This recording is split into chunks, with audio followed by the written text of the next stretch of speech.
Bienvenue à ce webinaire portant sur les assurances. Mon nom est Caroline Séguin, je travaille pour la CEF Lanaudière. Dans les prochaines minutes qui suivent, je vais vous donner de l'information de base sur différents types d'assurances. Mais laissez-moi d'abord vous présenter la CEF de Lanaudière. Donc la CEF, c'est un organisme à but non lucratif et la CEF signifie Association coopérative d'économie familiale de Lanaudière. À la CEF, nous avons deux principaux services. Le premier étant l'aide aux finances personnelles, c'est-à-dire que nous sommes là pour vous aider à apprendre à faire un budget ou encore à revoir avec vous votre budget. Nous sommes là également pour vous expliquer quelles sont les différentes solutions aux dettes si jamais vous vivez de l'endettement. Donc, on pourra vous expliquer c'est quoi les différentes solutions qui existent et vous pourrez à ce moment-là choisir laquelle vous souhaitez entreprendre et on pourra au besoin vous aider un petit peu dans vos démarches dans le sens de vous orienter ou encore vous donner les numéros de formulaire à remplir par exemple. Nous sommes là également pour vous aider au niveau du crédit, donc vous présenter les différents produits de crédit selon, par exemple, un projet que vous voulez réaliser. Donc, ça peut être, par exemple, que vous souhaitez prendre votre retraite, vous souhaitez aller en logement, vous souhaitez peut-être acheter une maison ou encore une auto et vous posez certaines questions, par exemple, est-ce que j'ai les moyens d'acheter une auto, est-ce que j'ai les moyens de partir en appartement ou d'acheter une maison? Vous voulez savoir si ce projet-là, il est viable avec votre budget ou encore vous voulez avoir de l'information sur les crédits disponibles pour être capable d'acheter les différents produits pour acheter, par exemple, une maison. Donc, les conseillers budgétaires sont là pour vous donner de l'information et vous aider dans vos finances personnelles, en ce sens où elles vont vous donner de l'information selon votre situation. Nous avons également l'aide aux consommateurs. Encore là, nous allons vous donner de l'information parce que vous savez qu'au Québec, chaque fois que vous achetez un produit ou un service, vous avez des droits comme consommateur, mais vous avez aussi des obligations. Donc, nous sommes là pour vous informer sur vos droits et sur vos obligations. Donc, nous sommes là pour vous donner de l'information. Nous sommes là également si jamais il vous arrive de vivre une difficulté avec un commerçant. Nous pouvons également vous donner de l'information pour que vous puissiez après ça faire valoir vos droits. Donc, quelles sont les démarches à entreprendre pour faire valoir ces droits? Quelles sont les ressources disponibles également? Juste noter qu'il n'y a pas d'avocat à la CEF, donc ce ne sera pas possible pour nous de vous donner du conseil juridique, mais nous pouvons, comme je viens de le dire, vous donner de l'information. Tous les services à la CEF sont gratuits, confidentiels, sur rendez-vous. Nous avons également notre site Internet que vous pouvez consulter en tout temps. Je voudrais apporter votre attention sur l'onglet complètement en haut à droite, l'onglet Documentation outils. Si vous le désirez, c'est avec cet onglet-là que vous allez trouver nos grilles budgétaires. Donc, vous avez deux choix. Vous pouvez choisir une grille budgétaire sur chiffrier. Donc, c'est-à-dire que c'est un logiciel qui va s'ouvrir et vous pourrez remplir à l'écran vos montants qui pourront s'additionner et se placer là où ils ont besoin d'être placés. Vous avez aussi la possibilité de télécharger des grilles et de les imprimer et ensuite de les remplir par vous-même avec un crayon. Il y a beaucoup d'autres informations de disponibles, mais je voulais juste porter votre attention là-dessus si vous désirez faire par vous-même, par exemple, un budget. Alors, nous allons entrer dans le vif du sujet aujourd'hui. Nous allons parler d'assurance. Nous allons parler d'assurance habitation, d'assurance vie et d'assurance médicaments. Si vous souhaitez avoir de l'information sur les assurances auto, je vous invite à visionner le webinaire sur l'achat d'un auto et le permis de conduire. Dans ce webinaire, nous vous expliquons nous vous donnons dans le fond les renseignements concernant ce type d'assurance. Donc aujourd'hui, on se limite à l'assurance habitation, l'assurance vie et l'assurance médicaments. L'assurance habitation. L'assurance habitation au Québec, elle est différente selon que vous êtes un propriétaire ou un locataire? Première question à se poser, c'est est-ce que vous êtes un propriétaire ou un locataire? Le propriétaire ici dans la diapo, il est représenté par la maison, alors que le locataire, il est représenté par la maison et l'appartement, l'immeuble à appartement. C'est important de savoir qui vous êtes parce que l'assurance sera différente si vous êtes un propriétaire ou si vous êtes un locataire. Si vous êtes un propriétaire, donc la petite maison, vous allez devoir assurer à la fois votre maison, parce que c'est vous qui avez payé la maison, ou l'immeuble, appartement. Et si vous habitez la maison ou l'immeuble, appartement, vous allez devoir assurer les biens. Donc, vous êtes un propriétaire, vous assurez la maison et les biens. Si vous êtes un locataire, la maison ne vous appartient pas. Donc, vous, comme locataire, vous payez un propriétaire pour avoir le droit d'habiter dans une maison ou dans un immeuble à logement. Donc, vous, votre obligation d'assurance, en fait, je dis obligation d'assurance, mais il faut savoir qu'au Québec, vous pouvez toujours ne pas être assuré. Par contre, on vous le recommande très, très, très, très, très fortement. Parce que l'assurance au Québec, elle est là pour vous aider si vous arrive un malheur. Donc, s'il arrive, par exemple, que la maison passe au feu, bien, vous allez tout perdre. Avec une assurance, l'assurance va pouvoir vous aider en vous donnant une aide financière qui va vous permettre de racheter toutes les choses que vous aviez pour un nouvel appartement. Si vous n'avez pas d'assurance, il n'y a pas personne qui va vous aider financièrement, à moins que vous soyez chanceux d'avoir des parents, des amis qui, eux, décident de vous aider. Mais sinon, vous allez devoir assumer les coûts pour remeubler votre appartement, racheter des choses pour remeubler votre nouvel appartement si jamais vous avez tout perdu. Donc, c'est pour ça que c'est important de savoir qui nous sommes, parce que le propriétaire, lui, comme c'est sa maison, c'est son immeuble, si jamais l'immeuble passe au feu au complet, qu'il est détruit, eh bien, le propriétaire va avoir de l'argent de l'assurance pour rebâtir cet immeuble-là, pour pouvoir offrir à nouveau des logements ou encore il va pouvoir rebâtir la maison pour pouvoir y habiter. Le locataire, lui, c'est une assurance pour être capable de se remeubler puisque la maison ne lui appartient pas. Donc, c'est ça qui est la différence entre un propriétaire et un locataire.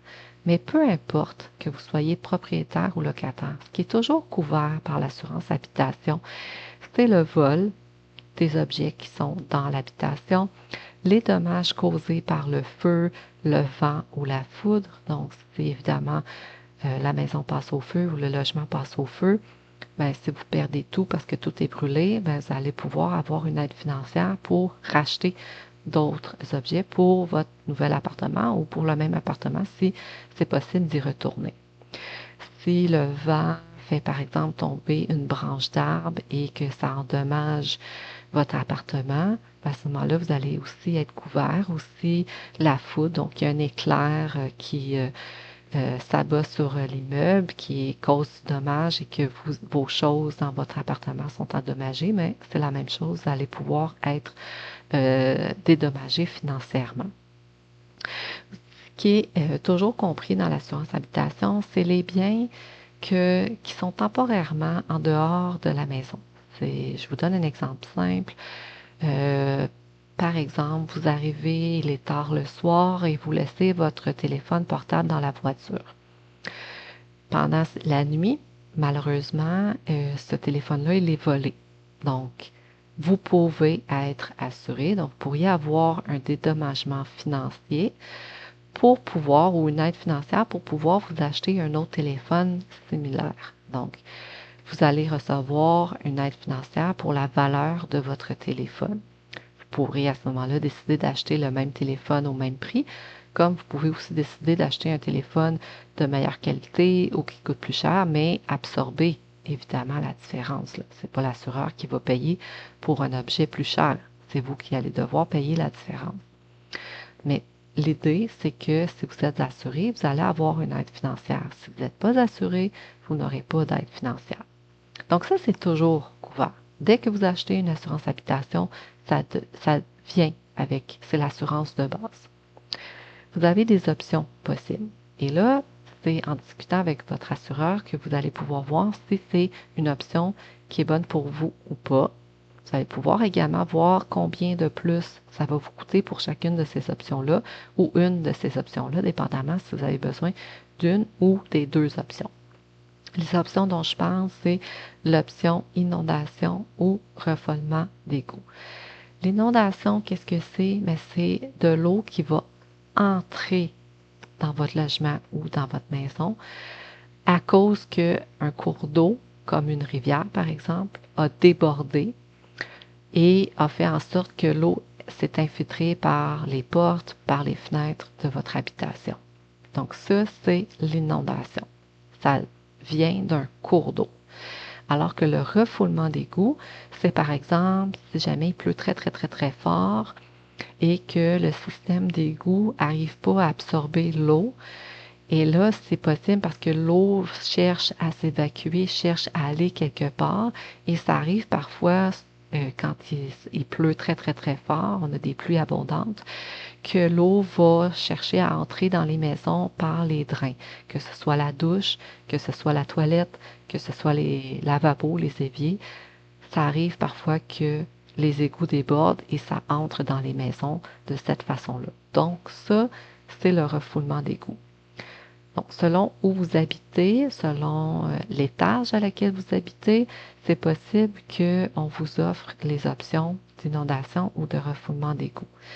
L'inondation, c'est de moins en moins offert au Québec, mais le refoulement d'égout, c'est pas mal tout le temps offert aux besoins. Ça, je viens de vous parler de l'assurance de base. Donc, quand on achète une assurance habitation, c'est tout ce que je viens de vous dire qui est compris. Quand vous allez acheter une assurance habitation, l'assureur va vous demander est-ce que vous voulez ajouter la responsabilité civile. La responsabilité civile, nous vous la recommandons très, très, très, très, très fortement parce que c'est une protection supplémentaire contre les poursuites pour des blessures ou des dédommages que vous auriez fait aux autres de façon non intentionnelle. Vous n'avez pas fait exprès, mais ça se peut que sans faire exprès, vous causez des dommages ou des blessures aux autres parce que vous avez été négligent. Je vous donne un exemple. Vous laissez le robinet du bain ouvert, vous faites couler l'eau du bain, puis vous oubliez de le fermer.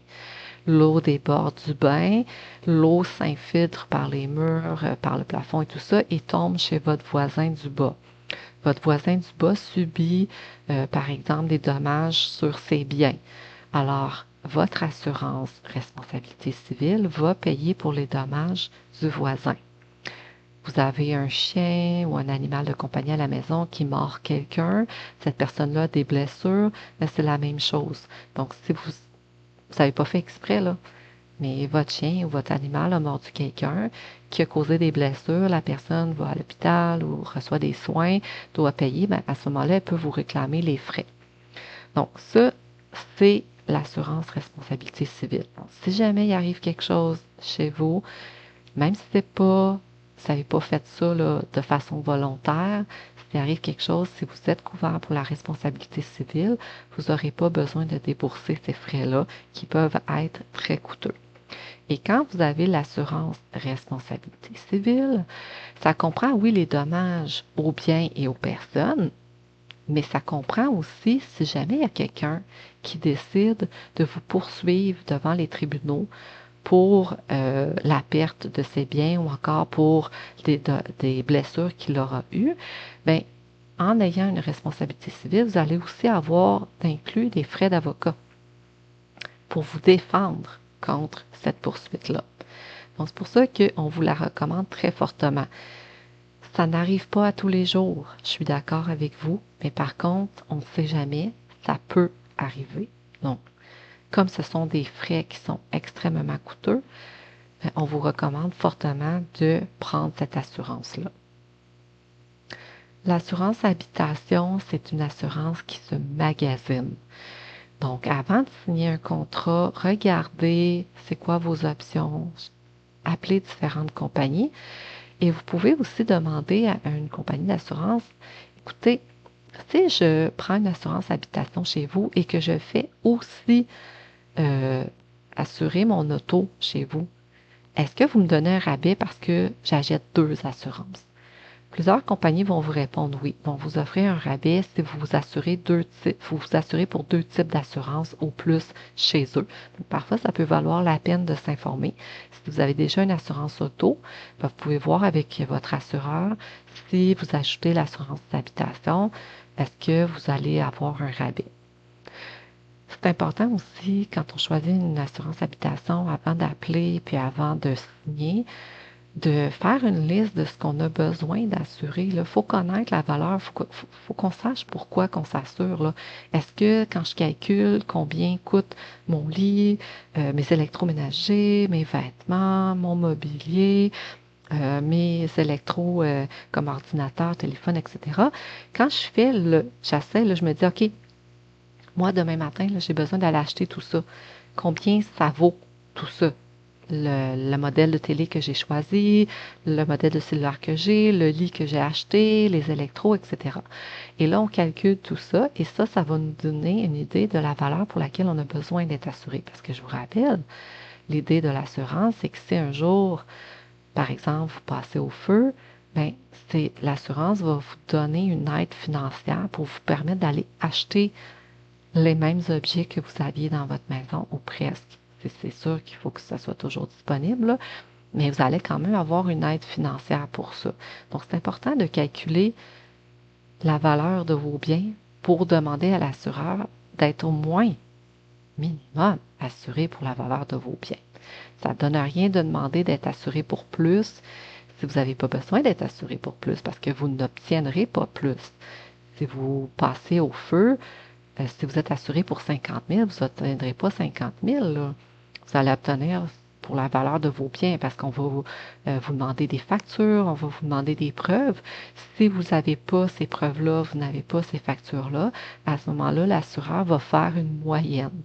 Il va dire, bon, ben, si vous habitez par exemple dans un 4,5, ben, la moyenne des gens au Québec qui habitent dans un 4,5 ont pour une valeur X d'objets, de biens, ben nous, on vous assure pour cette moyenne-là.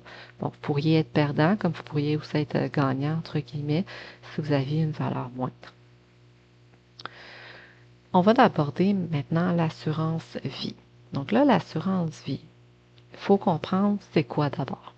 L'assurance vie, c'est que à votre mort, la journée que vous allez mourir, si vous avez une assurance vie, alors peut-être pas la journée même, là, mais rapidement après votre mort, si vous avez une assurance vie, les bénéficiaires que vous aurez nommés vont recevoir un montant d'argent pour lequel vous allez être assuré parce que vous êtes mort tout simplement.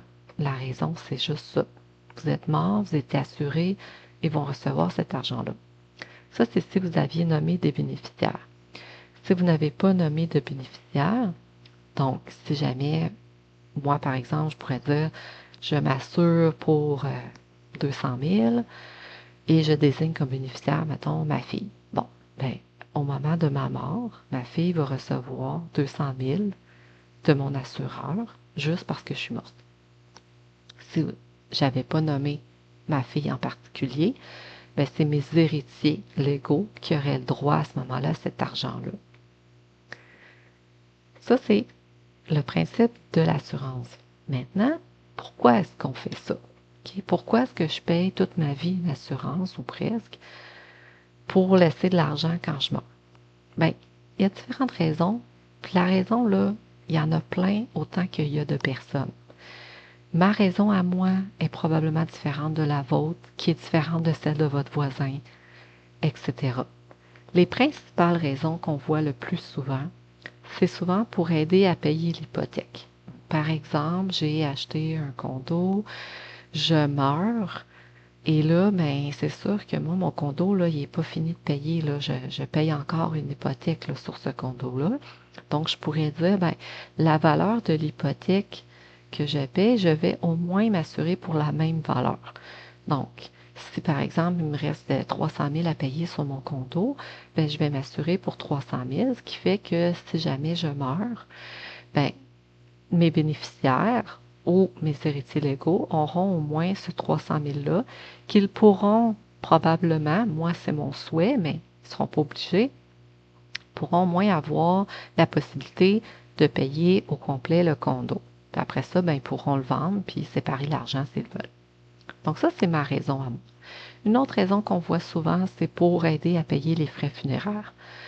Il y a un certain montant, on va le voir tantôt, qui sont offerts par le ministère, par deux ministères, mais c'est peut-être pas nécessairement suffisant. Donc, on peut choisir de dire, ben, je vais m'assurer, par exemple, je vais m'assurer pour 20 000 pour avoir, là, que si jamais je meurs, ben, mon bénéficiaire pourra m'acheter une cérémonie de frais funéraires, là, payer les frais funéraires pour une cérémonie pour moi. Ça peut être ma raison à moi. Ça peut être aussi parce que j'ai des enfants, puis là, je me dis, ben écoute, si jamais je meurs, je veux au moins que mes enfants soient capables d'aller à l'école longtemps. Donc là, je pourrais dire, ben moi, je m'assure pour, je sais pas, moi, 100 000 ou 200 000 qui va couvrir les frais de mes enfants pour l'école jusqu'à l'université, par exemple. Ça pourrait être ma raison. Donc, vous pourriez peut-être avoir une raison différente, là. Il n'y a pas de bonne, il n'y a pas de mauvaise raison. Il y a juste des raisons. Point. Sauf que ça, c'est celle on voit, nous, le plus souvent. Donc, dépendamment de la raison, vous avez deux types d'assurance. Vous avez l'assurance vie temporaire, qui va être pour un certain laps de temps. Donc, il y a un début, il y a une date de début, puis il y a une date de fin à cette assurance-là. Par exemple, je peux décider que je vais m'assurer 300 000 pour l'hypothèque du condo. Et comme moi, je prévois payer mon condo dans les 25 prochaines années, je vais prendre une assurance vie temporaire de 25 ans. Quand mon condo sera payé, il n'y en aura plus d'assurance vie. Non. Quand mon condo sera payé, si je meurs, ma fille ou mes héritiers légaux n'auront rien. Si je fais ça, étant donné qu'il y a une date de début puis il y a une date de fin, évidemment que ça va coûter moins cher. Sinon, il y a l'autre option qui est l'assurance vie permanente. Donc, à droite de votre écran, elle dure toute votre vie. Ça peut être utile si vous voulez laisser de l'argent à vos héritiers, par exemple. Ah ben, ils feront ce qu'ils veulent avec, mais moi, j'aimerais ça. Oui, ils vont avoir beaucoup de peine parce que je suis morte, mais je vais essayer de les faire sourire un peu en leur laissant un peu d'argent. Ça pourrait être ma raison. Je vous l'ai dit, il n'y a pas de bonne ou de mauvaise raison. Donc, il va falloir choisir quel type d'assurance on veut, selon ce pourquoi on prend une assurance, évidemment. Donc, quand on va se mettre à magasiner pour l'assurance, on va voir que ça ne coûte pas nécessairement le même prix pour quelqu'un du même âge, du même sexe, etc. Donc, il y a plusieurs facteurs qui déterminent le prix total dont on va payer pour notre assurance. Par exemple, votre âge. C'est sûr que l'espérance de vie d'une jeune personne, elle est beaucoup plus grande qu'une personne plus âgée. Donc, l'assureur, dépendamment de l'âge que vous avez au moment où vous prenez l'assurance, il va dire, hey, le risque que moi, je doive donner cet argent-là bientôt, il est comment? Est-ce qu'il est grand ou il est plus petit? S'il est plus petit, ça va vous coûter moins cher. S'il est plus grand parce que vous êtes plus âgé et que les chances sont que vous pourrez mourir plus rapidement qu'un jeune de 20 ans, par exemple, si vous en avez 50, à ce moment-là, le risque est plus grand. Donc, ça va vous coûter plus cher. Ça va vous coûter une différence. Ça ne sera pas le même prix selon que vous êtes un homme ou une femme. Malheureusement, c'est comme ça. Ça va aussi être un prix différent si vous êtes un fumeur ou un non-fumeur. Si vous êtes une personne qui buvez de l'alcool de façon régulière ou pas. Si vous êtes une personne qui prenez des drogues ou des médicaments sur base régulière. Et également sur votre état de santé général. Que dans votre famille, est-ce que tout le monde meurt du cancer? Est-ce que tout le monde a du diabète, par exemple? Donc ça, c'est des facteurs qui font en sorte que votre espérance de vie peut être diminuée par rapport à une autre personne. Donc ça, c'est un facteur qui fait que peut-être que votre assurance va vous coûter plus cher. Ou moins cher, évidemment. Il faut voir également avant d'acheter une assurance vie si on n'est pas déjà assuré ailleurs. C'est-à-dire que si vous travaillez, vous avez probablement droit à des assurances collectives. Et dans les assurances collectives, le minimum que vous êtes assuré, c'est pour des médicaments. Mais certaines assurances collectives vont aussi inclure une assurance vie ou même des assurances pour certains professionnels. Donc, c'est à vérifier avec votre employeur si vous avez une assurance vie dans vos assurances collectives. Si vous achetez un immeuble, de l'immobilier, donc à ce moment-là, si vous avez un prêt hypothécaire, c'est possible. Des fois, on va vous offrir, est-ce que vous voulez prendre une assurance vie en même temps que votre prêt hypothécaire? Donc, moi, l'idée que j'avais tantôt, c'était de prendre une assurance de 300 000 pour si jamais je meurs, ben, je pourrais décider, moi, d'inclure cette assurance-là dans mon prêt hypothécaire. Puis à ce moment-là, si jamais je meurs, ben, le prêt hypothécaire devient à zéro et à ce moment-là, plus personne ne doit rien à personne. Ça peut être une idée, donc il faut s'informer. Là, je vous mets un attention. Parce que si vous m'avez bien écouté, vous avez sûrement compris et entendu que je vous ai dit que, par exemple, si je meurs demain matin, j'espère que, par exemple, ma fille va utiliser l'argent pour me payer un service funéraire. Mais ce n'est pas une obligation. Elle n'est pas obligée là, de faire ce que moi je veux qu'elle fasse avec l'argent. Parce que pour elle, si elle reçoit l'argent de mon assurance vie, c'est comme si elle avait gagné à la loterie. Donc, c'est de l'argent comme ça qui lui arrive, qu'elle n'a pas nécessairement demandé. Et là, elle peut faire ce qu'elle veut parce que c'est son argent. Moi, j'espère beaucoup qu'elle va payer les frais funéraires avec ça. Mais si ça ne tente pas, là, elle n'est pas obligée. Donc, elle pourrait décider de partir en voyage, elle pourrait décider de s'acheter une auto, elle pourrait décider de s'acheter des bijoux, des vêtements ou des accessoires de luxe. Elle peut faire ce qu'elle veut. Donc, c'est important de discuter avec vos bénéficiaires si vous voulez que l'argent serve à quelque chose en particulier, mais il faut savoir que ce n'est pas une obligation. Donc, c'est ça. Ce n'est pas une obligation, ça reste un souhait que l'on veut. Évidemment que si vous parlez avec vos enfants ou avec votre conjointe, c'est sûr que si vous mourrez, ils vont vouloir respecter vos volontés. Là, la majorité du monde, c'est comme ça, mais c'est juste que c'est pas une obligation. C'est juste ça que je veux que vous sachiez. Mais évidemment, vous allez être mort, donc vous ne pourrez pas faire le suivi là-dessus. Si vous achetez, la raison, c'est pour les frais funéraires. Je veux que vous sachiez qu'au Québec, il existe déjà des subventions qui sont données pour couvrir les frais funéraires. Donc, la première, c'est si vous avez travaillé, vous avez payé de la RRQ, c'est-à-dire un certain montant à la Régie des rentes du Québec. Par le fait que vous avez payé à la Régie des rentes du Québec, vous avez droit à un montant de 2 500 si vous avez fait une contribution suffisante. C'est-à-dire qu'il faut avoir travaillé de façon suffisante pour avoir droit à ce 2 500 $-là. Si jamais vous n'avez pas contribué à la ARQ parce que vous n'avez pas travaillé, vous n'avez pas suffisamment travaillé, c'est possible d'avoir quand même une prestation spéciale du même montant, 2 500 $. Et ça, c'est si la personne, évidemment, qui est morte aurait pas le droit à la RRQ, donc la Régime des rentes du Québec.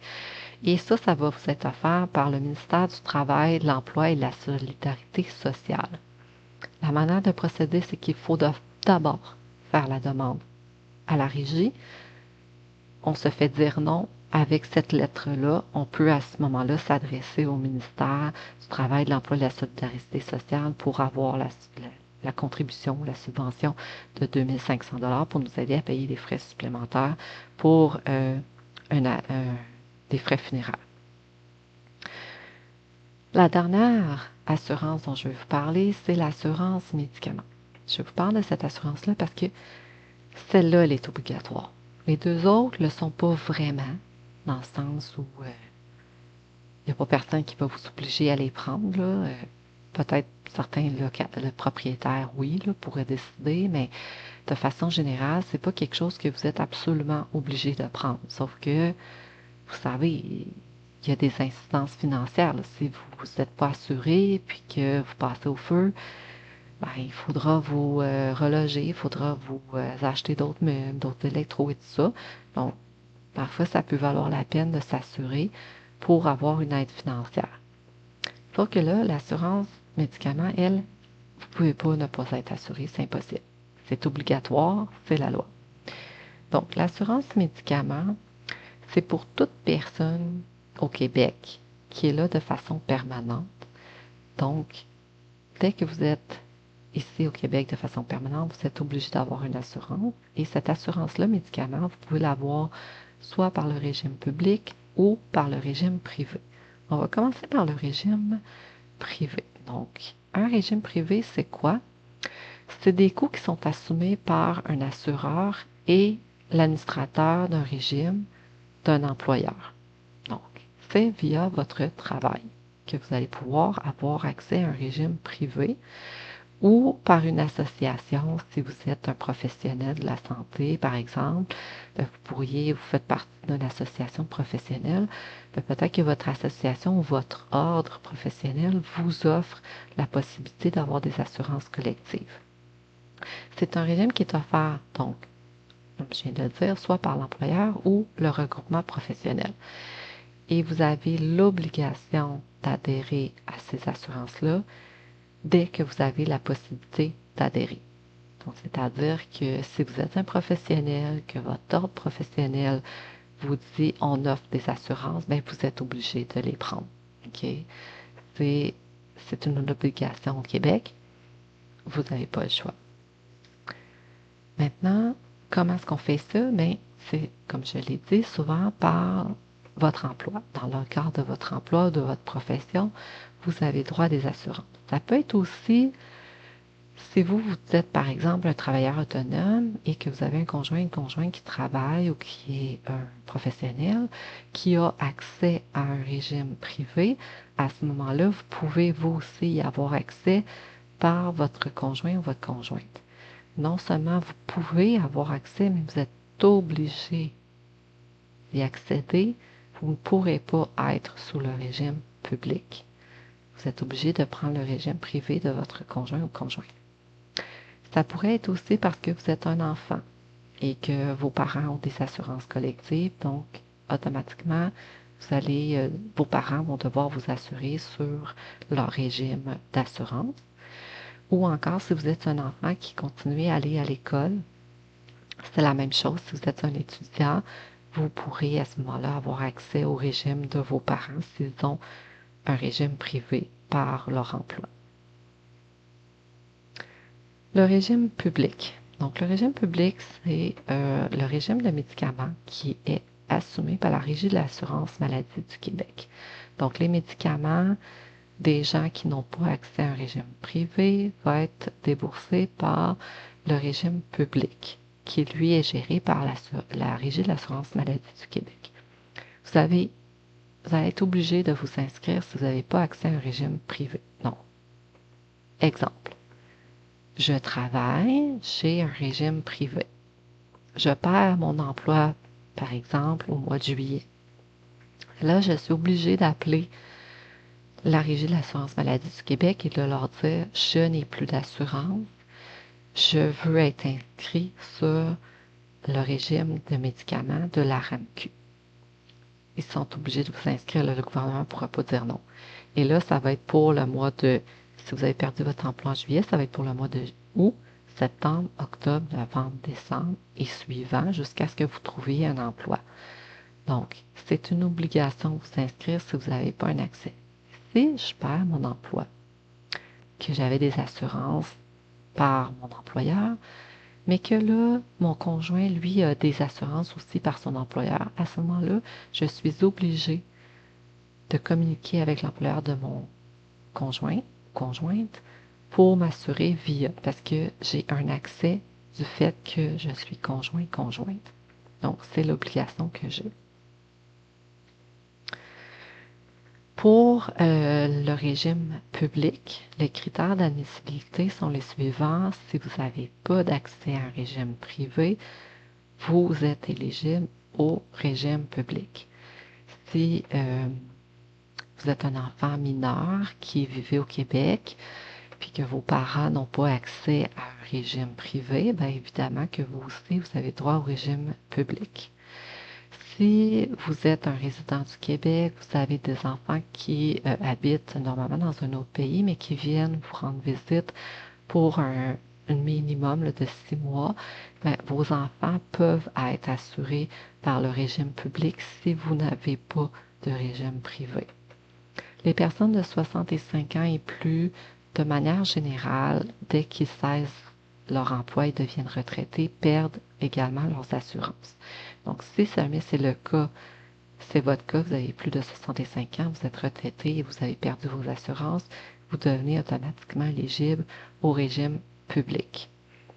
Également, les gens qui sont prestataires de programmes d'aide financière sont aussi admissibles au régime public de la RAMQ, de la Régie de l'assurance maladie du Québec. Il faut faire attention.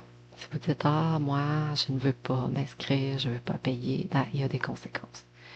Si vous n'êtes pas couvert par une assurance médicaments de votre employeur ou de l'employeur de votre conjointe ou encore de votre ordre professionnel, ben, vous allez devoir payer à Revenu Québec un montant équivalent à la prime du régime public et le montant est calculé pour tous les mois dont vous n'étiez pas couvert.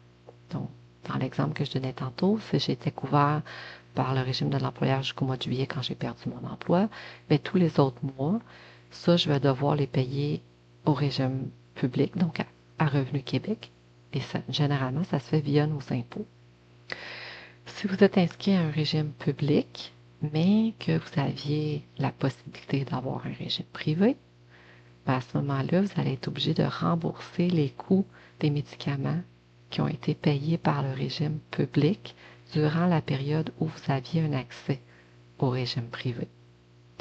Donc ça, c'est-à-dire que si vous aviez la possibilité d'être couvert pour le régime privé de vos parents, par exemple, ou encore de votre conjoint-conjointe, puis que vous ne l'avez pas fait, vous êtes inscrit au public, à ce moment-là, vous n'aviez pas droit de vous inscrire, vous n'étiez pas supposé d'être éligible. Si jamais vous avez vous avez des médicaments qui ont été remboursés, mais vous allez être obligé de rembourser cet argent-là que vous avez obtenu. Donc, il faut faire attention, il faut se conformer à la loi. En terminant, je vous offre quelques conseils généraux concernant les assurances.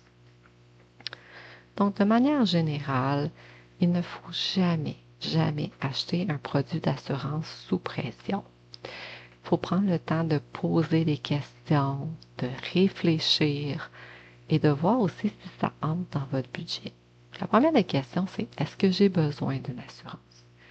Si oui, combien? J'ai besoin de combien? J'ai besoin d'une aide financière de combien? Après ça, bien, cette aide, cette assurance-là, cette aide financière-là que j'achète, bien, est-ce que c'est quelque chose que je suis capable de me payer dans mon budget? Est-ce que ça rentre dans mon budget? Donc ça, il faut prendre le temps de se poser ces questions-là. Et j'aimerais juste souligner que ici au Québec, là, l'assurance, c'est un service. Donc, vous achetez un service. Vous achetez le service que si jamais il vous arrive quelque chose, l'assurance va vous aider financièrement. Quand vous décidez là, de ne plus être assuré, l'assurance ne va pas vous redonner l'argent que vous avez donné parce que c'est un service que vous achetez. C'est un service qui, la plupart des gens n'utiliseront jamais. Mais c'est un service. Donc, le temps que vous étiez assuré, s'il est arrivé un malheur, vous auriez eu droit à cette aide financière-là. Donc, c'est comme ça que ça fonctionne. Alors, que vous l'utilisiez ou pas, ça ne vous sera pas remboursé à la fin si vous décidez de mettre fin à vos assurances. Donc, ça, c'est important à savoir. Donc, autre chose, il faut s'assurer juste pour ce qui vaut la peine. Donc, toujours se questionner, est-ce que j'ai vraiment besoin d'une assurance ou pas? Parce que le but de l'assurance, c'est de vous protéger pour les risques financiers assurés qui arriveraient là, conséquemment ou qui arriveraient à la suite d'un désastre ou d'une situation malheureuse. Donc, c'est ça l'assurance, c'est de vous assurer contre le risque que peut-être il pourrait arriver quelque chose de désastreux, une situation difficile qui fera en sorte que vous auriez besoin d'aide financièrement. Donc, c'est un service. Lorsque vous magasinez des assurances, c'est important aussi de vérifier que l'assureur ou son représentant sont en règle. C'est-à-dire qu'au Québec, quelqu'un qui vous vend de l'assurance doit détenir un permis d'exercer, donc un permis pour vendre des assurances auprès de l'autorité des marchés financiers. Je vais dans la diapositive suivante, là, vous allez avoir les coordonnées de l'autorité. Donc, c'est important de vérifier le numéro de permis de la personne pour être sûr que la personne a bel et bien le droit de vendre de l'assurance ici au Québec. Après ça, bien, je l'ai dit tantôt, mais il faut vraiment déterminer le montant que vous avez besoin. Donc, pour ça, vous faites une liste. Si c'est l'assurance habitation, vous pouvez faire une liste de toutes les choses que vous avez besoin. Si c'est pour l'assurance vie, bien, vous dites, OK, moi, je vais essayer de déterminer le montant que je pourrais avoir besoin si jamais je meurs, que j'aimerais laisser à mes héritiers pour telle chose, par exemple. Et c'est hyper important aussi de vérifier si vous n'êtes pas déjà couvert ailleurs. Je vous l'ai dit, parfois, dans vos assurances collectives au travail, vous avez aussi une assurance vie. Peut-être que c'est suffisant le montant de l'assurance vie pour laquelle vous êtes couvert. Peut-être que c'est suffisant pour ce que vous vouliez acheter comme assurance vie. Peut-être que vous n'aurez pas besoin d'en acheter une autre supplémentaire. Peut-être aussi que vous allez devoir compléter, mais à ce moment-là, pour moins cher que ce que vous pensiez. Donc, c'est important de voir si vous n'êtes pas couvert ailleurs, soit par vos assurances au travail, des assurances collectives de votre conjoint-conjointe. Parfois aussi, avec vos cartes de crédit, on a droit à une certaine assurance. Donc, il faut vous vérifier tout ça. Et si vous voulez vérifier que la personne qui vous vend de l'assurance, elle a un permis pour en vendre, c'est à l'autorité des marchés financiers. Donc, le site internet, c'est l'autorité.qc.ca. Donc, LA U-T-O-R-I, T-O-R-I-T-E, l'autorité.qc.ca. C'est là que vous allez trouver là, sur le site internet la partie où est-ce que la section là, où est-ce que vous pouvez vérifier le permis d'un assureur. Un autre petit conseil, c'est qu'il faut magasiner ces assurances. Les assurances varient énormément d'une compagnie à une autre. Sur la diapositive, là, j'ai mis des prix associés à des compagnies d'assurance, mais c'est des prix là, qui sont fictifs. Là. Je ne voulais pas privilégier une plus qu'une autre. Là. J'ai juste mis ça comme ça au hasard pour vous montrer, le but de la diapositive, c'est de vous montrer qu'il existe des différences de prix entre une compagnie et une autre. Donc, prenez le temps de magasiner, prenez le temps de téléphoner et de comparer les services financiers ou les services plutôt d'assurance qui vous sont offerts. Si vous n'avez pas le temps de faire ça par vous-même, vous pouvez demander l'aide d'un courtier d'assurance. C'est possible de demander à un courtier d'assurance, lui ou elle, c'est son travail de comparer et de rechercher pour vous. Donc, la personne va demander à plusieurs compagnies d'assurance quel est le prix pour vous assurer vous pour telle raison. Et là, après ça, elle va pouvoir vous revenir et vous rappeler, vous dire, bon, ben, j'ai trouvé ce type d'assurance-là pour tel prix, tel autre pour telle autre chose, et ce sera à vous de choisir à ce moment-là l'assurance que vous voulez. Donc, sachez que les courtiers d'assurance sont là et ils travaillent pour vous. Avant de vous quitter, j'aimerais, et c'est important pour nous de vous parler, vous donner une petite information rapide sur l'assurance sociale. Parce que l'assurance sociale, ce n'est pas un produit d'assurance que l'on peut acheter. L'assurance sociale, c'est en fait le numéro d'assurance sociale. C'est un numéro à 9 chiffres qui sert à identifier les gens en tant qu'individus au Canada. Donc, chaque personne qui habite au Canada, chaque Canadien a un numéro à 9 chiffres qui lui est propre et qui est unique. Moi, mon numéro, c'est pas du tout le même que n'importe qui d'autre au Canada. Il y a juste moi qui porte ce numéro-là et c'est la façon que je suis identifiée au Canada. Donc, on appelle ça le numéro d'assurance sociale.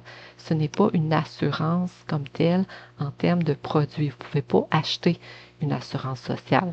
Le numéro d'assurance sociale vous est donné quand vous devenez citoyen canadien ou si vous venez au monde ici au Canada.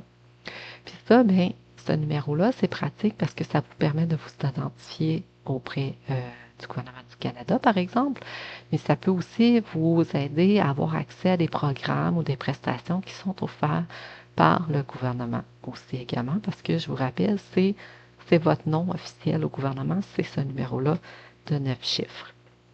Donc, je voulais juste prendre le temps de vous le mentionner parce que c'est très important. Il y a des gens qui pensent que c'est une assurance qui est possible d'acheter.